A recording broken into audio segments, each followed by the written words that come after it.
So, Jon, absolutely fantastic to have you on this episode of Leadership Bites. Welcome. Thank you very much for inviting me, Guy. Well, I've been looking forward to this, though actually, if you listen to the 120 episodes that I've done, I actually say on every single one of them, I'm really excited to have you on. But everybody I have on is so fantastic. So I do know who you are, of course, and Jon, it'd be great if you would just introduce yourself to the audience. My name is Jon Riordan, and my current role is chairman of an organization called Grow Remote, which is based in Ireland, which focuses on remote work. But let me reverse, and I'll come back to that in a second. About 22 years ago, I was the VP of sales and marketing at Virgin Atlantic Airways in the US. Post 9/11, the market was upside down. All the airlines were laying people off because they needed to. There was an enormous cost crunch, for want of a better word. And everybody needed a way to do things differently. You also had technology coming in. You had e-ticketing and a whole variety of other things. Like some of your listeners will remember the days when you used to have to call an airline within 72 hours of the return flight to say that you were taking the return flight. I mean, there was so much BS in the system. That required people in contact centers making calls. So that was beginning to get shaken out of the business. So we needed to change the business model. And I fortuitously was sitting with a group of people at a Boston Red Sox game, and the conversation came around to customer service, and there was quite a number of people with a customer service background. And somebody jokingly said, "Oh, you're not going to believe it. I just got a phone call from a company that has a bunch of people working from home." And everybody burst out laughing, and all the jokes came on about, remote shirking and sitting around in your bunny slippers and watching Oprah Winfrey and drinking cups of tea all day long. And so that was fine. And there was something about the conversation, and I laughed along like an idiot. I laughed along with everybody else. Then I got into my car and I started driving back down to Connecticut. And on the way down, I realized that the next 2 days, I actually had taken time out of the office, and I had one day devoted to doing the annual budget for the following year, and I had one day to doing all the reviews. And I was doing it from home. And why was I doing it from home? Before I ever came across the word, probably 10 years before I came across the word, I had already worked out that the best thing for me to do deep work was to actually closet myself away at home and actually do it. So in the course of that kind of road to Damascus moment, I realized there's something to this remote work thing. And that particular day, that particular conversation pretty much changed the nature of the next 20 odd years for me. Roll the clock forward a little bit. Within about a year or so, I had introduced this remote work concept to Virgin Atlantic Airways. And over time, we brought the numbers in the call center down, and we brought the number of people working from home up. And that happened relatively quickly, changed the whole cost dynamics of the business. And within about a year or so, a little company out in Cupertino in California called Apple came knocking on the door. They were looking for something. They were looking for a scalable element to their customer service organization. I was too stupid to realize that this was about a year and a half before the iPhone was launched. I wasn't versed enough in the Apple ecosystem to work out that I was a pawn in this whole thing. And it took me about a year into the project to realize, there is something very, very large coming. So I was brought in to build up an infrastructure upon which they could scale a customer service organization from 0 to 1,000 people at the flick of a switch. And you can't do that with people in a bricks and mortar concrete box somewhere. It needs to be done at home where you don't have that infrastructural cost. So that was kind of the second validation that remote work was afoot and was coming strongly. After that, I spent some time with the company that we had outsourced to at both Virgin Atlantic and Apple. I went and joined them for a couple of years. Then Apple came knocking again, and I moved back to Ireland, which is where I'm from originally, and worked for Apple for about 7 years, running their customer service organization in Europe. And then I got a phone call from a Canadian software company called Shopify, who I'd never heard of. And I kept on referring to them as Spotify in the original discussion, which I got reminded of on many occasions by the recruiter subsequently. But he had me at the opening line. He said, "You're probably not interested in this because it's a 100% remote position." Boom. He had me at yes, or he had me at that line, should I say.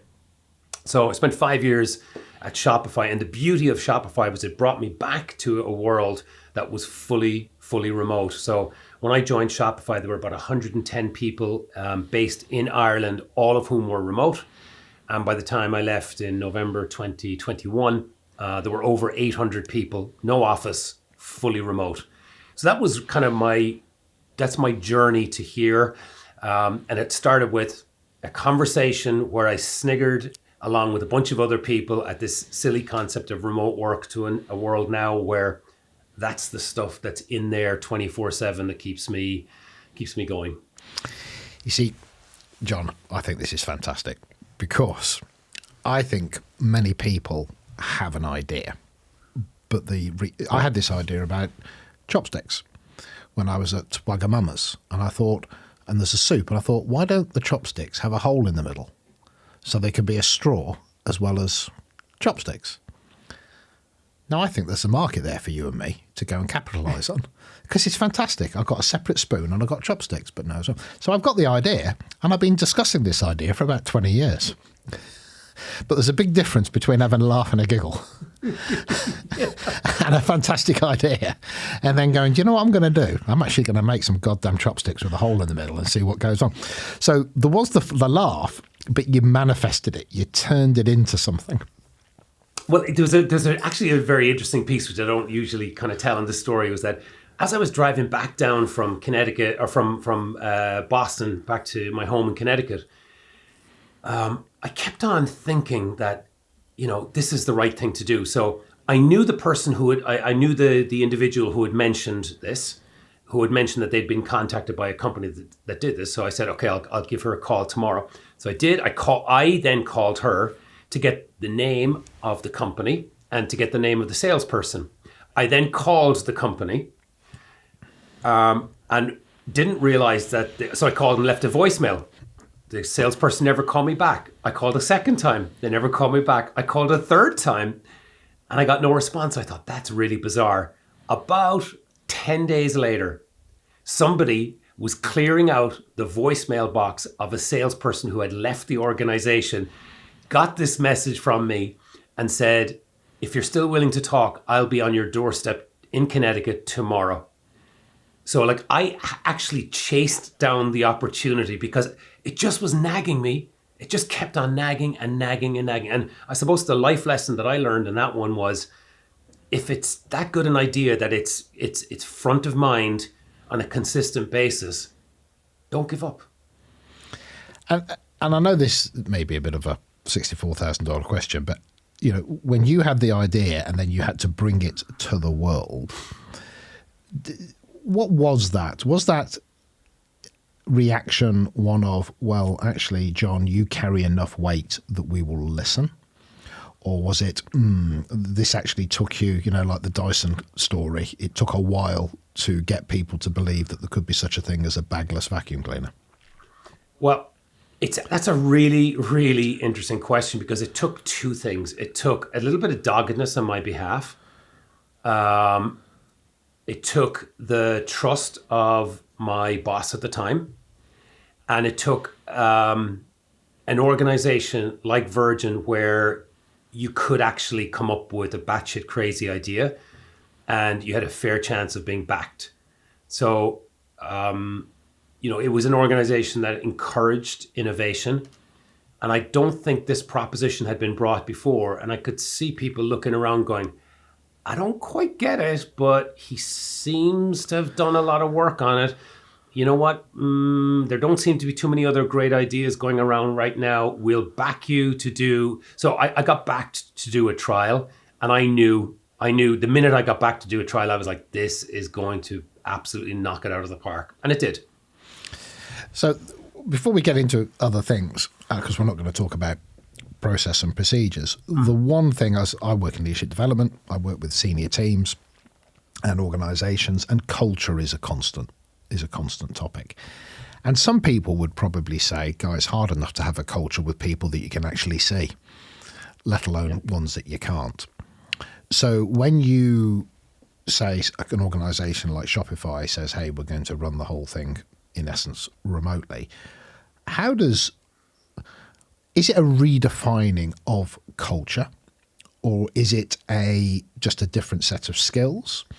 What is it that actually says it's culture, Jim, but just not as you know it? It really is culture, but a different skill set. It really is. So I'm just going to give you two examples of onboarding. So when I onboarded at Virgin Atlantic in probably 1999, I remember going through a kind of a 2 or 3 day shadowing with a few people, and here I am, and they were very senior people at Virgin, and here I am all these years later. I actually don't really remember who I did the shadowing with. Roll the clock forward, when I onboarded at Shopify, I chose to do the onboarding with a frontline customer support class. So I did 6 weeks embedded in a frontline customer service role, and to this day, I remember probably 11 of the 12. I'm sure if I sat down, I'd remember all 12 people in the class. So what does that say to me is that what it said to me at the time was that you can really, really get to know people online when that's your universe. When you are doing a comparison between office-based and distributed work, and you've only ever worked in an office-based environment, it's very hard to do both. I think people who've worked in a distributed organization and who have had a role that is either hybrid or whatever are much easier able to float over and back. But we have this situation right now, and I'm going to call it probably the dinosaur situation, where you have a lot of people who are amplifying messages that are 2015 in nature. They're even 2010 in nature, which is, you must come back to the office because why? I mean, we all understand that 2020 blew the genie out of the bottle, and we have a lot of people trying to put it back in the bottle. And the reason that it can't go back in the bottle is that an awful lot of people have seen that the very nature of work has changed. People talk less now about the workplace, and they talk about the work as in a product, an output. And that isn't going to change. So does it come down, is it culture or skills? I think it is opening yourself up to the fact that there is a slightly different skill set needed. And I think the challenge is that many people who own the megaphones have never had the experience of anything other than a command and control culture in a physical place. And there's an element of vulnerability that leadership group needs to embrace to make that shift. Now, I am not for 1 second advocating, and I never will, that everybody should be remote. But I'm also not for 1 second advocating that everybody should be in an office. And I think what we've seen is that there are certain roles and certain industries and certain departments that are tailor-made for being fully remote. And there's roles that are tailor-made and cannot be done outside of an office. And really, if you look at the research, about 50% of jobs have to be in a physical location. I get it, no problem. So I'm not advocating that everything else should be remote, but there's about 10 to 15% of jobs that can and should be done that can be done fully remote. It's this piece in the middle, the 35% or so in the middle, that we're all discussing. That's the people who are hybrid. And all the data would show that over the course of the last 3 years, that this is a group of people who've settled on about 2.5 days a week. And there's a tug of war or tug of love, whichever way you look at it, between the very senior folks who want them all to come back to the office and the employees who want to stay, who keep this level of flexibility. And anybody who tells you that it has already been decided, I think is an idiot. I think there's another 4, 6, 8 years of settling that needs to be done in that space before we eventually work out what is the new norm. Okay. Now, we may or may not want to go down the road of this next question. But here we go. So I'm fascinated by things like, and I'm sure you must be aware of, companies like Fiverr.com. And for anybody that doesn't know what it is, it's a website where you can go on and people are distributed globally. And for starting at $5 and upwards, you can get websites designed and logos done and etc. So there we have, I wanted the cover to my book done. I wanted it laid out as a PDF. I wanted all sorts of things done for it. I went on to Fiverr.com and for a couple of $100, I got the whole thing done by somebody in the Philippines, somebody in Bangladesh, somebody in... Now, in essence, they're working from home. That's my version of a group of people working from home. So that kind of tells me that depending on how you define things, this definitely works, even for somebody who's not got an organisation. I'm now really fascinated by AI and ChatGPT, of course. And when I have gone on there and said, write a LinkedIn post about feedback. You are a university professor speaking to senior leaders, focus on emotional intelligence and give me 6 tips. And about 3.5 seconds later, wallop, there it is. And when you read it, you go, yeah, that's, that's pretty darn good.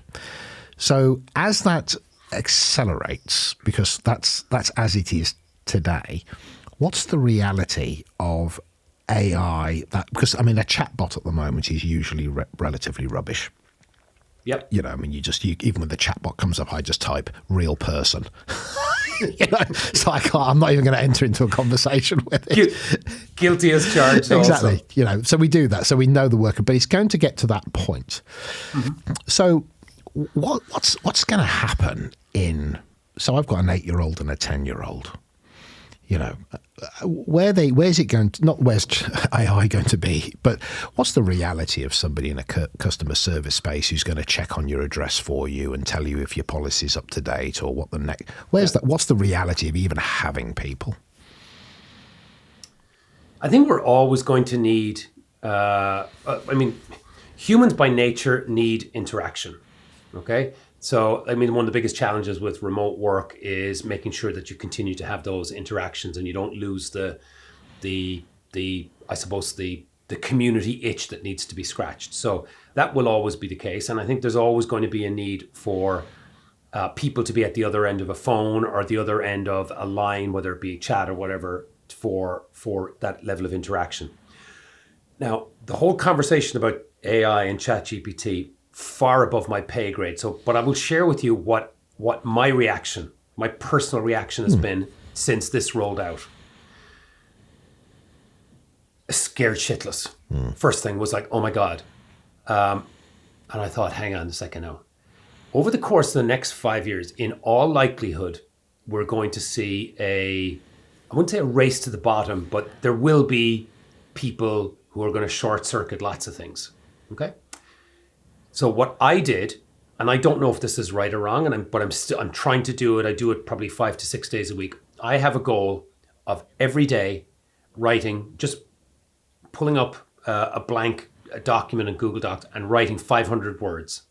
And the reason for doing that is I have a nagging belief at the back of my mind that if I don't continue to try to be creative and be and work on that skill, I may well fall down the trap of taking the easy option.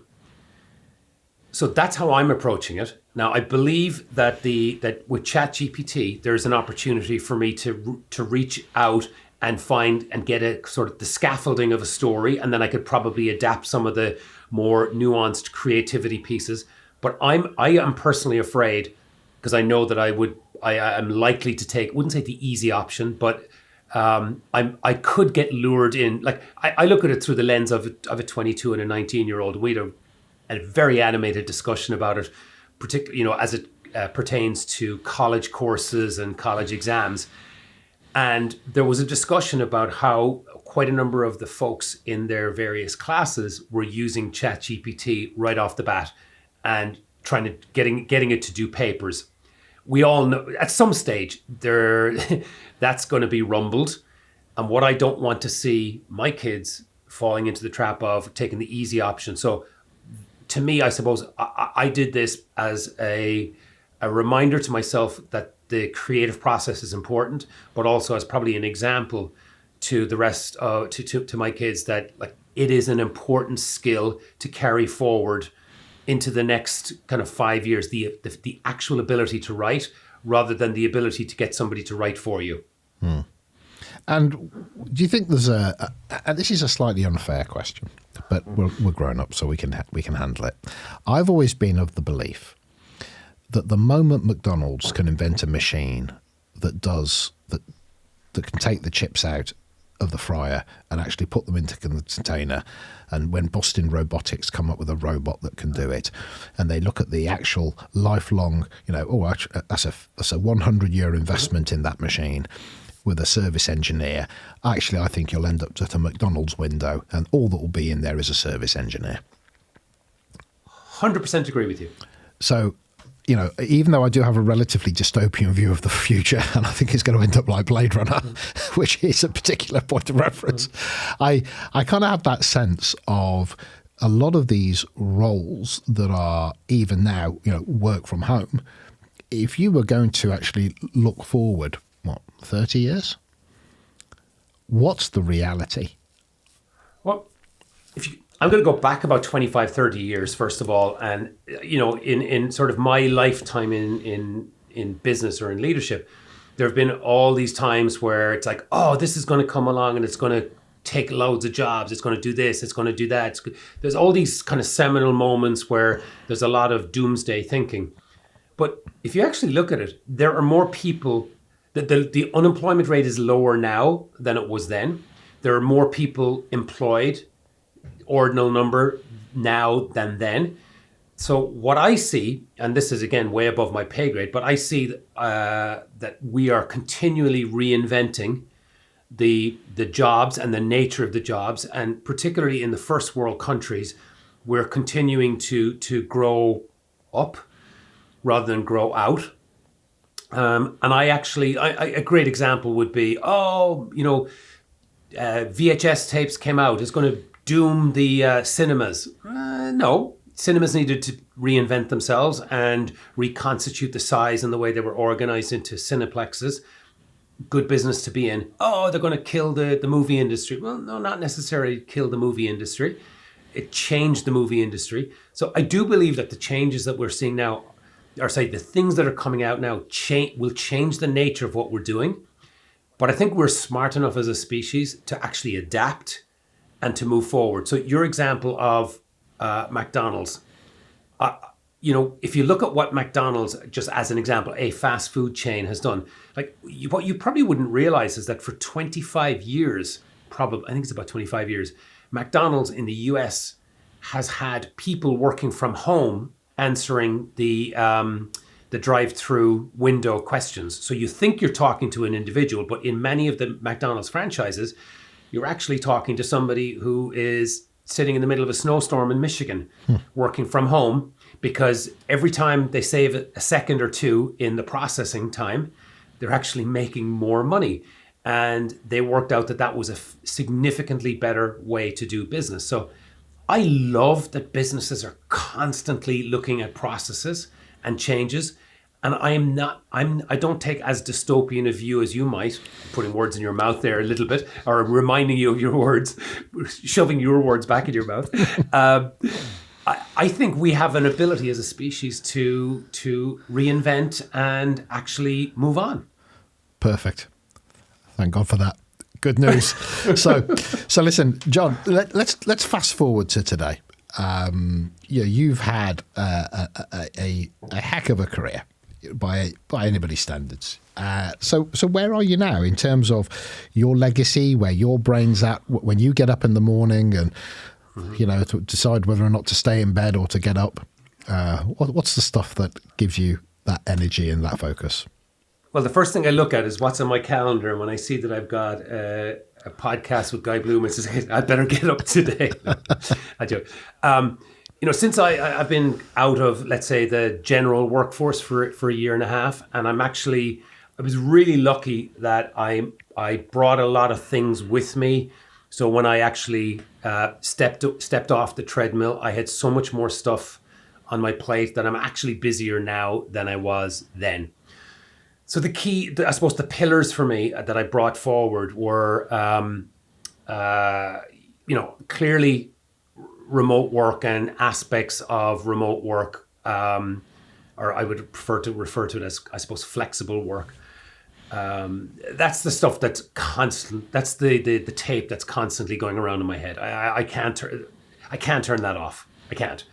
So I was very fortunate that I was involved very early on with an organization in Ireland called Grow Remote that actually uses remote work and distributed work to actually help communities all around Ireland and all over the world to actually to get people to work remote, and to essentially what it'll do is it'll help folks move from urban locations to more rural locations over time, and to do it in a way that's coordinated and works. So that really is the number one compartment in my head. Secondly, I got involved in an organization that helps asylum seekers and refugees who are coming into Ireland to assimilate into society. Every major country in the world has benefited from inward migration. You look at every great economy, they require, like, as an economy grows, the thing that's needed to keep the flywheel going is people. And unfortunately, we're not producing, or the birth rate isn't high enough to produce at a level that's going to keep it going. So inward migration is important. And when you have folks coming in who are displaced elsewhere, that is a really important thing, both from a humanitarian perspective to welcome folks in, but also from an economic perspective to assimilate them into organizations. So I'm part of an organization called the Sanctuary Runners, and we use something as basic, Guy, as incredibly basic as running. Everybody runs. The cost of entry is a pair of shorts, a ratty old t-shirt, and a pair of runners, and you can run, walk with somebody, and there's nothing better than doing a 5K run with somebody who has just arrived in the country and is looking to assimilate in the country, and the two of you are heaving along the 4K of a 5K run, because it is the most democratizing and equalizing thing when you're hot and sweaty and you're chit-chatting with somebody, because you are just John talking to Muhammad. That's all it is. So I got involved in that, and that was kind of the give back, because I would have been heavily involved in sport my whole life, but I fundamentally believe that this is not just a humanitarian do-gooder type thing. I think it's an incredibly important thing for us to both show the communities that assimilation and integration is an essential part of the economic engine of any of the countries. So probably they're the two passion plays, but that's all well and good. Forget the passion plays for a second. I'm also involved in about 5 or 6 startups, be it at board level or advisor level. And not surprisingly, quite a number of them have very hard links to aspects like distributed work and remote work and a variety of other things. So those things, between all of those, probably 8 or 9 things, I'm actually over calendared all the time. And it's great, because it would be, I would hate to be in my late 50s and underutilizing, or basically being underutilized. It would be a terrible shame. So I've got to ask, because I would read it. I would read your book. Oh God, you are sick, man. I know. As long as it wasn't a big book. It had pictures in it. But I would. Do you read colouring books? Exactly. I could do a colouring book for you. Exactly. You are ripe for a book. No, You are. You've got to trust me. You've got a book that just about, it could be it's not about my life, as in I am wonderful, but it's about from that position of wisdom around this topic of following that distributed working or that flexible working curve. My life on the curve or something. I don't know. That would be a powerful read. No, I appreciate the comment, and maybe it might be something that I'll kind of throw into the back of my mind. But and maybe it's tied into what I said earlier on about the trying to write 500 words a day. Because when I sat down to do it, I was asked at home here, like, is that a diary or something? I'm like, no, I just sit down and whatever's top. Sometimes I write about remote work. Other times I'll write about immigration issues. Other times I'll write about shitty customer service that I got. Other times I'll write about observations. I was in New York last week. Observations on the street in New York. Just general observations. And it's just a safe place where I can be myself. The big challenge for me in terms of ever writing something and putting it out there is I like my privacy. And I don't know if I've got the guts to completely open up. And this is coming from somebody who has expounded for the last probably 10 years of their career the importance of vulnerability. And I don't know if I could just rip my heart open enough and just throw it out there. But Guy, you may be onto something. And if something ever comes of this, I'll come back to you. Well, I want chapter 1 to be, I wish I hadn't laughed. And it just starts off with you at that football game, you see? And it just... Baseball. But see, that's it. Yeah, I can just see it. I offer it out there because I think occasionally I just talk to somebody and I go, if the vibrancy of the experience manifested into the book, it would be a fantastic thing. But I tell you, some of the mad shit that goes through my head is that that's chapter 2. So yeah, people say, "Oh yeah, you're all about remote work," but like, what does it really mean? And I thought, hang on a second now. Okay, more people working from home is fairly obvious. So one of the things that people are now having to deal with is they're now spending more time in their physical homes. So their energy usage is a little bit more top of mind. So therefore, the way in which they approach energy is slightly different. I see people with the light bulb going off in their head going, oh, I should have a look at solar PV because I'm going to be in the house more often. I'm going to try to be more conscious of, try to drive my bills down. But really what's actually happening is this is the type of thing that's going to help us in 15 to 20 years' time. And I think we'll look back and say that one of the catalysts for us to push for more electric vehicles and better energy conservation is the more distributed our workforce is, the more conscious people will be about travel, as opposed to unconsciously just getting on the tube every day and going in, whatever, and not thinking about it. So there's a thoughtful process right now to the things that we're doing that I think somebody will write in 15 years' time about how the reason that we did, the reason that this happened is because, but I think somebody is going to do the classic revisionist historian thing. And I don't think that the governments and the legislative authorities in many countries are actually pushing these things enough, because I think they will be written about in 15 to 20 years' time as really, really important watershed moments.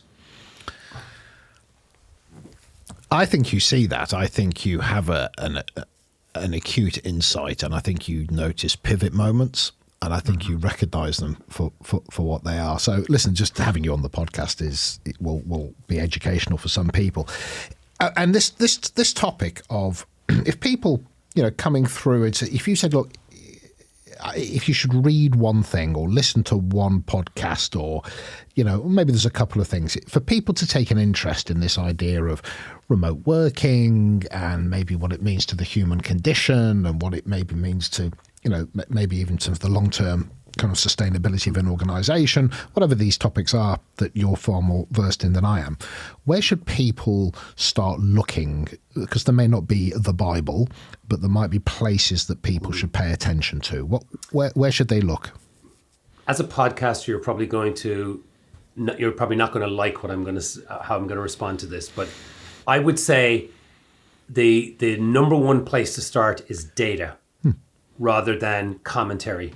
There's so much commentary out there, but the most important source of data regarding all aspects of distributed work, remote work, and working from home there's an English guy called Nick Bloom, Professor Nicholas Bloom in Stanford, who's been following this for probably 15 years and wrote the major piece of research in 2013 before it became in any way kind of a trend, and has been following it. And he produces a report every month called WFHresearch.com, and it's out there. I get a copy of it in my inbox every month, and it's all it's information that has real academic rigor. It is all peer reviewed, and it's fascinating stuff. And it's light on opinion and heavy on data. To me, that's the most important starting point. The worst starting point is, oh, Elon Musk said, or Jamie Dimon said, and you pick your CEO who's never really worked remote. Actually, on that point, here's a fun one. Most of the very senior people who head up to the mountain with their megaphone and tell you what you should be doing are folks who actually don't realize it themselves, but they are actually working in a distributed work. They're traveling on a regular basis. They're not really experiencing that, let's call it 9 to 5 in and out of an office. And many of the multinational organizations that have advanced throughout the last maybe 15 to 20 years, most of the executives of these organizations and most of the teamwork in these organizations have been working in an asynchronous manner and in a distributed manner. Yet why can't people see that? And why can't people see the benefits of that? Because the business culture has expanded so much in the last 40 to 50 years as companies have internationalized. In other words, as they've distributed their workforce around the world. So clearly they've benefited enormously from it. So just move that extra step and allow people to work from home a little bit more often, or work from a place that's not in a physical office. So that's where I would land with that. Okay, so start with the data, understand that, have a bedrock of understanding and knowledge to put your opinion on. And I think I hear that quite strongly. One of the things I notice in leadership development is people that teach through the statements of others. So-and-so says, and this book says, well, yeah, but what's your opinion? What do you think about it? Yep. And that's that seems very, very, very important. I'll give you an example. I spoke with a journalist from a major publication on last Friday, and the journalist, the first 3 questions asked were exactly as you just outlined, where the premise was, well, the recent indications are that everybody's returning to work. I said, pause a second. As a journalist, where are you getting your information here? Because let me share this data point and this data point and this data point, which would actually indicate that what you're saying is somebody's opinion that has no basis in fact. And that was repeated in the first 3 questions to the extent that I'm a sad individual, but I actually sent this particular journalist probably 5 links over the weekend of data points that would help provide them with a level of insight to hopefully present them with a level of balance. So it unnerved me a little bit that a journalist for a major publication was basing their they'd preordained what their story was, and it felt to me that they were looking for sound bites that would actually fill out the story. And I'm a great believer in the data. Go to the goddamn raw data and get it. One of my favourite quotes is by a gentleman who I don't necessarily believe in everything he says, but he said this one fantastic thing during a town hall discussion, which is, the facts don't care about your feelings. And who said that? Ben Shapiro. He said, the facts don't care about your feelings, where somebody was arguing the toss on a certain group of the population was getting shot more than another. And he said, well, that's not actually true. Well, it is. Well, it isn't. Tell me where you've seen this. Well, that's what everybody says. Yeah, but tell me the data source. Correct. Because I can tell you the police statistics. I can tell you the government statistics. I can quote them right now. So I can tell you those. Yes, but that's not my lived experience. I don't really care. You know? And that's important. Know your facts. And if you know your facts, you're in a good spot. So if you go back to your previous question about like podcasts and whatever, and I directed you towards facts.